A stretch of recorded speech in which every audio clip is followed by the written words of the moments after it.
आदमी मरता नहीं है, घर का क्लेश मार देता है, दुनिया जीतने की ताकत रखता है पर अपने घर से ही हार जाता है। अगर आपने अपने माता पिता के लिए ये 3 बातें नहीं सीखी तो समझ लो इंसान होकर भी कुछ नहीं सीखा। नंबर 1, बुढ़ापे में अपने पिता से कभी एक उफ भी मत कहना। जिस कंधे ने तुझे चलना सिखाया आज उसी कंधे पर उम्र का बोझ है। नंबर 2, मां की बातों को कभी बकवास मत समझना। जिस औरत ने तेरे लिए अपनी रातें जगा दी उसकी दोहराई हुई बातें भी इबादत के समान हैं। नंबर 3, उनकी कमजोरी पर कभी हंसना नहीं। आज जो हाथ कांप रहे हैं कल वही तेरे लिए दुआ बनकर उठेंगे। माता पिता की कदर वक्त रहते कर लो वरना पछतावे के आंसू किसी काम नहीं आते। अगर दूसरों को दुखी देख के आपको भी दुख होता है ना तो समझ लो भगवान ने तुम्हें इंसान बना के कोई गलती नहीं करी। जिस इंसान में दूसरों के प्रति दया नहीं होती ना वो इंसान होता ही नहीं। इंसान और पशु में बस एक ही चीज का फर्क है और वो है दया।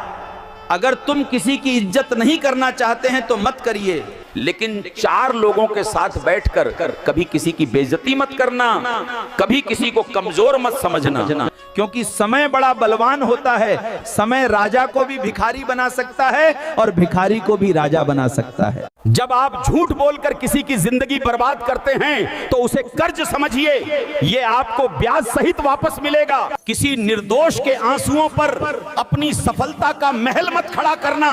उन आंसुओं में वो तेजाब होता है जो लोहे की सलाखों को भी गलाने की ताकत रखता है।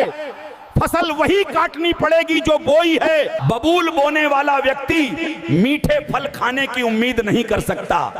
भक्तों, वीडियो को शेयर भी करते रहो। जो खुद गिरकर संभले हैं वो किसी को धक्का नहीं देते। जिन्होंने दर्द देखा है वो दर्द देना नहीं जानते। जिन्होंने टूटना सीखा है वो तोड़ना नहीं सीखते, क्योंकि जो इंसान अंधेरे से निकलकर आया हो वो किसी और को अंधेरे में धकेल नहीं सकता। दर्द इंसान को कठोर नहीं संवेदनशील बनाता है।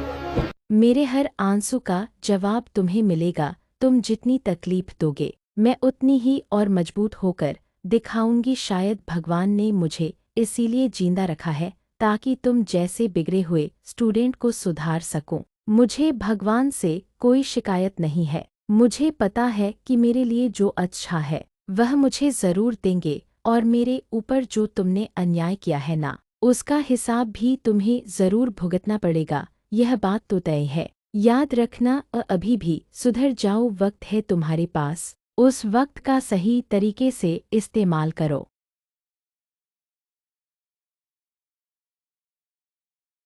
मैंने 3 लोगों को हमेशा परेशान देखा है, मददगार, वफादार और दिल के साफ। बाकी दोगले और चापलूस तो हर जगह आसानी से फिट हो जाते हैं जैसे दुनिया उनके लिए ही बनी हो।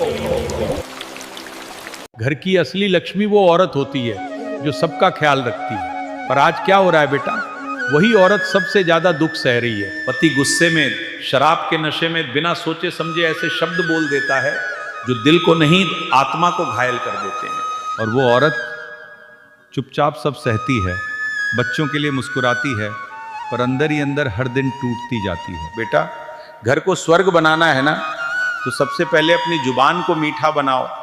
औरत को सिर्फ पत्नी मत समझो, वो इस घर की लक्ष्मी है।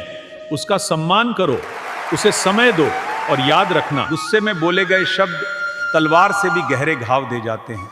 इसलिए बेटा, जब भी गुस्सा आए चुप रहना सीखो, क्योंकि चुप रहकर जीता गया रिश्ता 1000 बहस जीतने से बड़ा होता है। और एक बात हमेशा याद रखना बेटा, बच्चे तुम्हारी बातों से नहीं तुम्हारे व्यवहार से सीखते हैं। इसलिए घर में प्यार बोओगे तो प्यार ही उगेगा। और बेटा,